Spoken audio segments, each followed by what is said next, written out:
ప్రపంచ దేశాల్లోనే అత్యంత అరుదైన ఆటగాడు. ఎవరు ఆటగాడు? మన భారతదేశం తరపున ఒక ఆటగాడు ఉండే. ఎవరు? మీకు కనుమరుగైన గొప్పల గురించి చెప్తా. Hockey player major Dhyan Chand, మీకు తెలిసే ఉంటాడు. ప్రపంచ దేశాలను గడగడలాడించాడు తన హాకీ బ్యాట్ తోటి, ఆ యొక్క హాకీ ఆటతోటి. ఒక దేశం ప్రెసిడెంట్ వచ్చి నేను ఆర్మీ పదవిలో ఉన్నతమైన హోదానిస్తాను, కొన్ని మిలియన్ ట్రిలియన్ల డాలర్లు ప్రకటిస్తానని చెప్తే, నా దేశం కోసం నేను ప్రాణాలు ఇవ్వడానికైనా సైతం సిద్ధంగా ఉన్నా అనుకుంటూ అతను భారతదేశాన్ని గెలిపించాడు. అతను అరుదైన ఆటగాడు. మేజర్ ధ్యాన్ చంద్ అంటే ఎవరైనా గుర్తుపడతారు, అంత గొప్ప ఆటగాడు ఆయన. అన్ని ఆటగాళ్ళని, మెస్సీ ఫుట్బాల్ని ఒక మెలకువతోటి ప్రత్యర్థుల వెన్నులో ఒడుకుముట్టించే విధంగా గోల్ కొట్టే మహామేధావి. ఇక అతన్ని మించిన మేధావి క్రిస్టియానో రొనాల్డో. అతను ప్రపంచ దిగ్గజాల ముందు ఎందరో మంది మహామహులను తన మెలకువతోటి, తన ఆట మేధస్సుతోటి ఒక్కొక్కరిని ఓడించి తన దేశం కోసం ప్రతి ఒక్క ట్రోఫీని తన వంతు ప్రజెంట్ చేయడం జరిగింది. అతను ప్రపంచ దేశాల కల్లా క్రిస్టియానో రొనాల్డో అంటే గుండె తీసిస్తారు, అంత అభిమానం ఉంటుంది ఒక్కొక్కరికి. వీళ్ళని అన్నిని మిక్సీలో తీసి కొడితే ఒక్కడు బయటకు వస్తాడు. ఆ బయటికి వచ్చేటోడు ఎవరంటే మన ముఖ్యమంత్రి రేవంత్ రెడ్డి గారు. చాలా అరుదైన ఆటగాడు. ఎట్లాంటి ఆటగాడు అంటే ఒక్క కిక్కు కొడితే బాల్ గాల్లో. ఎవడు కొట్టిండు? భారతదేశం తరపున ఒక ఫుట్బాల్ ప్లేయర్ లేడు, తెలుసా మీకు? భారతదేశం తరపున ఒక ఫుట్బాల్ ప్లేయర్ లేడు.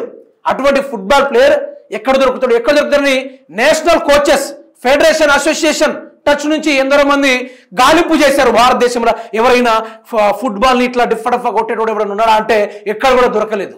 కానీ అతను ఓటుకు నోటు కేసులో దొంగలాగా, ఆ తర్వాత కొన్నిసార్లు ఎంపీటీసీగా, జెడ్పీటీసీగా, ఎంపీగా, కొన్నిసార్లు ఎమ్మెల్యేగా, డైరెక్ట్ సీఎంగా ఈరోజు బయటపడ్డాడు.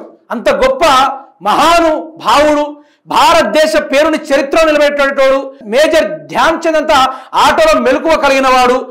అదేవిధంగా మెస్సీ కొట్టే ప్రతి దెబ్బకు, అదేవిధంగా క్రిస్టియానో రొనాల్డో వేసే ప్రతి గోల్కు ప్రతిదీ అన్నిటినీ మిక్సీలో తీసి బయటికి తీస్తే అది ఇక్కడ మన రేవంత్ రెడ్డి. గోల్ అటుంటే మనోడికి ఇటు కొడతాడు అన్నట్టు, గోల్ అటుంటే మనం ఇటు కొడతాడు.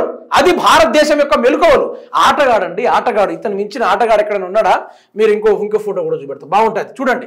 ఎంత బ్రహ్మాండమైన స్టిల్. ఎవరైనా, నాకు తెలిసి క్రిస్టియానో రొనాల్డో కూడా ఇట్లా ఆడున్నాడు.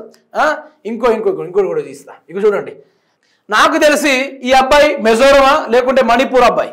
అతను అందుతలేడు, యువకుడు. యువ రక్తం కింద మీద ఉడుకు, మామూలుగా ఉండదు రక్తము. ఆ రక్తము ఇంత పరిగెడుతున్నా కూడా మనోడు దొరకడం లేదు. ఆ బాల్ని కూడా, ప్రత్యర్థుల కాళ్ళను కూడా దొరకనీయకుండా ఒకటే బాదులు బాస్తాను ముఖ్యమంత్రి రేవంత్ రెడ్డి. ఇగో గిది ఎవరైనా నేషనల్ కోచెస్ కానీ లేకుంటే భారతదేశం తరపున ఎవరైనా ఆర్మీ కోచెస్ ఎవరైనా ఉంటే దయచేసి వాళ్ళు మన ముఖ్యమంత్రి రేవంత్ రెడ్డి గారిని టీంలో తీసుకొని భారతదేశానికి ఒక పెద్ద మెడల్ వచ్చేటట్టుగా ప్రిపేర్ చేయాలని నేనైతే కోరుకుంటున్నాను. అయితే అధికార దుర్వినియోగం, అధికార అహంకారం, అధికార మదం అని దేన్ని అంటారో తెలుసా? ప్రజల సమస్యల్ని గాలి కొదిలేసి. నిన్న ఒక సంఘటన చూశాను మిత్రులారా. ఒక రైతు ఫామ్ ఆయిల్ తోటలో పురుగుల మందు తీసుకొని, పెట్టుబడి ధర లేదు, ఏం తినాలో అర్థం కావట్లేదు, బ్రతకాలంటే కష్టమైపోతుంది, టైంకి యూరియా దొరకడం లేదు, రైతు బంధు లేదు, ఏమీ లేదు, ఎట్లా బ్రతకగలం అనుకుని ఒక రైతు సెల్ఫీ వీడియో తీసుకొని పురుగుల మందు తాగి చనిపోయిన విషయాన్ని కూడా మనం చూసాం మిత్రులారా. అయితే అలా చనిపోయిన వ్యక్తి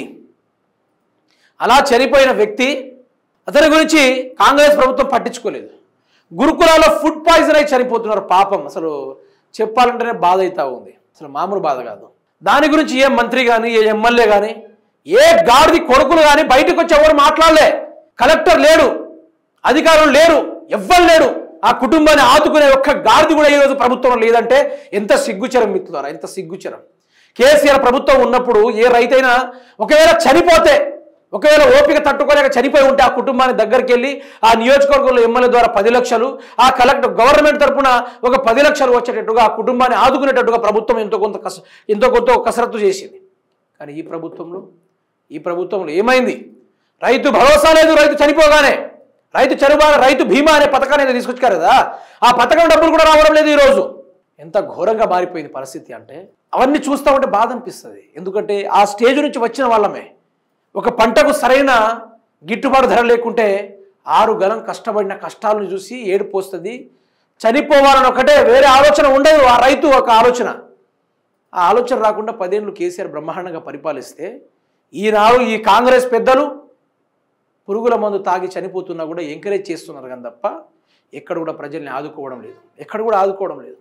ఏం మనుషులరాబాయి మీదొక అని ప్రజలు తిరుగుతూ ఉన్నారు. అయినా సిగ్గు లేకుండా అధికార దుర్వినియోగం చేసుకుంటూ తిరుగుతూ ఉన్నారు.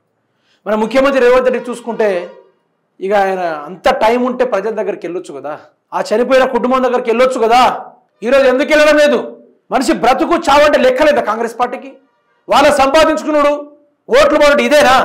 సిగ్గుశరమైనా కొంచెమైనా ఇటువంటి రాజకీయాలు చేసుడు కన్నా అన్ని వదిలేసి సన్యాసంలో కలిసిపోయాడు.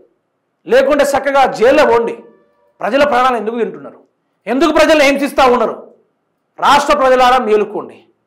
తెలంగాణ రాష్ట్రాన్ని సర్వం ఆగం చేయడానికి రేవంత్ రెడ్డి అనేటువంటి తయారయ్యాడు. ఇంత కాలయాపన చేస్తారా? ఇది పద్ధతేనా?